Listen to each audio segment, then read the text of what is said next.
Hello! Good evening pa sa ating lahat. Narito naman si Len para sa ating ika-75th or 75 day na ating share na devotion video at medyo late po akong nakagawa ng video ngayon kasi nga nag-advance celebration yata ng Mother's Day and birthday din ng tatay ng amo kong lalaki. So, yan, dumating yung mga amo ko kaya ayan, alas 10 pasado na or 10:30 na ako nakagawa nitong devotion video natin. But anyway, and happy birthday nga rin pala sa aking pamangkin na si Miley Sofia. Ayan, birthday ng aking pamangkin na yun na very cute and very sweet dahil umuwi ako ng Pilipinas sobrang malambing talaga yung pamangkin ko na yan. And we pray that God will grant them many more birthdays to come and long life and makapagtapos siya ng pag-aaral bilang isang bata. Ayan. So, bago po tayo magpasimula sa ating daily na pagbubuli-buli ng salita ng Diyos, ay huwag natin kakalimutan ang mag-opening prayer.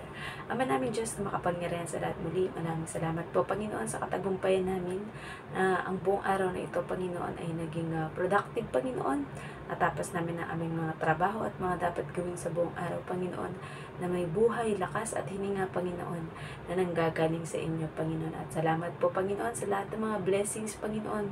Ito man ay hindi namin banggitin, Panginoon, sapagkat alam namin, Panginoon, na ipinagkaloob niyo ito sa amin. Maraming salamat po, Panginoon. At dalangin pa namin, Panginoon, ang patuloy na pagbuhos ng inyong mga biyaya sa amin, Panginoon. And we claim, Panginoon, na ibibigay ninyo ito sa amin. At nauna na kaming nagpapasalamat in advance, Panginoon. Gayun din po, Panginoon, salamat sa laging tinapos na gawa ng inyong anak na si Jesus, Panginoon. Kaya kami malayang makapagpahayag ng inyong mga salita, Panginoon. Salamat sa karunungan na pinagkakaloob nyo. Nang sa gayon ay maunawaan at maintindihan namin sa mas malalim na pagkaunawa, Panginoon, ng inyong mga salita, Panginoon. Nang sa gayon, Panginoon, ito ay magbigay buhay, Panginoon, at magsilbing buhay para sa mga makakapakinig, Panginoon. Nawa ay kayo po ang laging aming maitaas sa aming ginagawang ito, Panginoon, at kami po ay gamitin nyo lamang, Panginoon, upang maging tungtungan ng inyong kaluwalhatian, Panginoon, at manatili kami sa pinakamababa upang ang inyong glory, ang inyong holiness, Panginoon, ang mga ibabaw, Panginoon, at maiangat sa lahat ng aming ginagawang ito, Panginoon. Salamat po, Panginoon, lagi sa paglukob ng banal na Espiritu na siyang nagiging gabay namin sa bawat araw, Panginoon, ng aming buhay, Panginoon. At dalangin namin, Panginoon, na maging kagamit-gamit ang aming ginagawang pagbabahagi na ito ng salita ng Diyos, Panginoon, upang maabot ang mga tao, Panginoon, na wala pang lubos na pagkakilala at relasyon sa inyo, Panginoon, upang sa gayon, Panginoon, ay makamit nila ang kapayapaan, ang pag-ibig, ang kapatawaran sa kasalanan, Panginoon, at buhay na walang hanggan na nagmumula sa inyo muli. Binabalik po namin ang lahat ng papuri at pasasalamat sa tanging pangalan ng bugtong na anak na si Jesus. Amen. So, ito po yung nakalagay sa Lucas 18:40. Tumigil si Jesus at ipinatawag ang bulag. Paglapit ng bulag ay tinanong siya ni Jesus. Message, si Jesus nga daw ay tumigil at ipinatawag ang bulag. Nang lumapit daw ang bulag sa kanya ay tinanong siya ni Jesus. Application, makikita natin dito na naging epektibo ang ginawang pagpapapansin at pagtawag na di nagpapaawat o nagpapapigil ng lalaking bulag kay Jesus. Dahil tumigil si Jesus at ipinatawag siya. Naglaan din ng oras si Jesus para tanungin ang lalaking ito. Kaya nga, kung naglaan din tayo ng oras para magbulay-bulay ng salita ng Diyos, manalangin ng taimtim sa Diyos, at kung tatanungin ka niya kung ano ang kailangan mo, ay sabihin mo na in advance. Gayon din ay i-claim mo na natanggap mo na at ibinigay na agad ng Diyos ang sagot at katuparan. At siguradong mamamangha ka dahil nariyan na nga, makikita na ng mga mata mo sa pisikal at espiritual na nagkatotoo na at nangyari na. Siguradong mapapaiyak ka sa galak at pasasalamat sa Diyos at hindi ka magsisisi na sa Diyos ka lumapit. Dahil hindi pahihindian ng Diyos ang kanyang mga anak na tapat na sumusunod sa kanya at sa kalooban niya. Kaligayahan niyang ibigay anuman ang naisin nito. So, purihin ang pagkabasa ng salita ng Diyos. Diba, mapapasabi kang hallelujah, glory to God. Dahil, yung kagaya ng bulag na hindi siya nagpapigil sa anumang sinasabi sa kanya or sinasaway siya ng mga tao na wag siyang mag-ingay or wag na niyang tawagin ang ating Panginoong Yesus. Pero, hindi siya nakinig sa sinabi ng mga ito, bagkus ay inilabas niya ang kanyang damdamin na nais talaga niya na mapansin siya ng Panginoong Jesus para matupad o mangyari yung kanyang hihilingin, diba? At naging effective dahil nga napansin siya ng ating Panginoong Jesus. Tumigil ito at ipinatawag siya at tinanong siya. Ang tatanungin sa kanya ay abangan natin bukas, pero syempre doon na natin makikita ang kaganapan ng kanyang hiniling o sinabi sa ating Panginoong Jesus. So sa ating buhay, kagaya na isinulat ko din dito, 'di ba?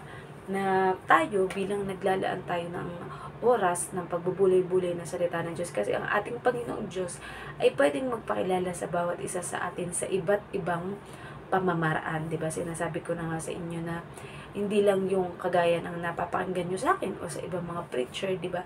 Ang Panginoong Yesus ay nagkakaroon at Panginoong Diyos ay nagkakaroon ng personal na pagpapakilala sa bawat isa basta maglalaan lang tayo ng oras at panalangin para sa Kanya. Dahil doon talaga sumasagot ang ating Panginoong Diyos. At lalong higit kapag tayo ay nagbabasa at nagbubulay-bulay ng Kanyang salita.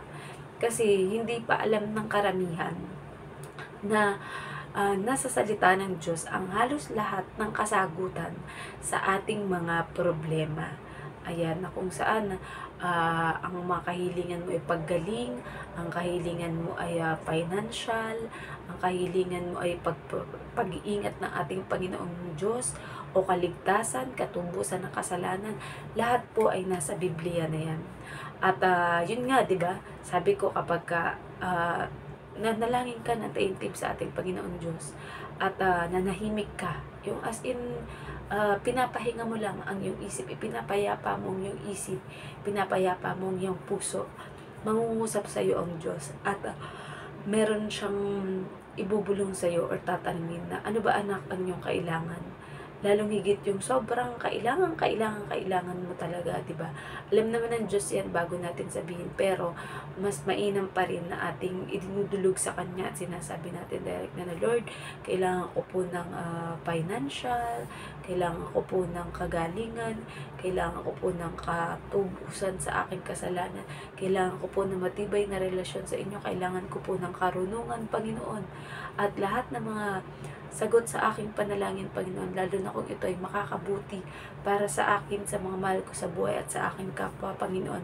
Alam ko na hindi nyo ko pahihindian, di ba? So, and sabihin mo na ngayon pa man po, Lord God, ay dinideclare ko na, Panginoon, kiniklaim ko na, Panginoon, na ito ay nangyari na sa akin at umakto na tayo na ito ay nangyari na sa atin or naganap na, di ba? Na kung saan ay kung ito ay sa pagtatrabaho mo, 'di ba? Magtatrabaho ka ng buong husay na ginagawa mo para sa ating Panginoong Diyos. Okay lang na mapagod, at least may ginagawa, at least nagtatrabaho. Kung ito naman ay karunungan sa pag-aaral, 'di ba? Ikaw ay nagre-review, ikaw ay nagbabasa-basa ng iyong mga aralin, nang sa gayon ito ay pumapasok sa iyong isip, 'di ba? Kung ito naman ay kagalingan, umiinom ka ng gamot, sinusunod mo yung reseta ng doktor, nagpapahinga ka at natutulog ka ng maayos, kinakain mo mga masusustansyang pagkain na makakapagpalakas sa iyo, at lalong higit pinapasaya mo ang iyong sarili sa pamamagitan ng pagtingin sa mga magagandang bagay o lumilikha ka ng mga dahilan para ikaw ay maging masaya. Kasi sabi nga kapag ang tao ay laging malungkot or laging nag-iisip na nagwo-worry, ang nangyayari sa kanya ay humihina ang kanyang immune system. Kaya mas madali siyang kapitan ng sakit. Pero pag ikaw ay laging masaya, laging peaceful, laging at peace sa ating Panginoong Diyos, at nakikinig ng kanyang mga salita o nagbabasa nito at binubulay-bulay mo, ay nakikita mo ang mga pangako sa iyo ng ating Panginoong Diyos at panghahawakan mo ito na, Lord, sinabi mo sa iyong salita that you have a plan for me, plans to prosper me and not to harm me, plans to give me hope and a future. And sinabi niyo sa salita niyo na, seek ye first the kingdom of God and His righteousness, and all these things will be added into me. Talagang maraming pangako sa atin ng ating Panginoon Diyos, at alam natin na kahit kailan ay hindi magkakabula o hindi mawawalang kabuluhan ang mga pinangako niya ng ating Panginoong Diyos, di ba? Na talagang ibabalik niya sa atin na lahat ng mga biyaya, ayan, ng siksik, liglig at umaapaw, lalo na kung tayo ay mapagbigay sa ating kapwa, matulungin sa ating kapwa, papagmahal at mapagpatawad sa ating kapwa, kagaya ng iniwang halimbawa ng kanyang anak na si Jesus.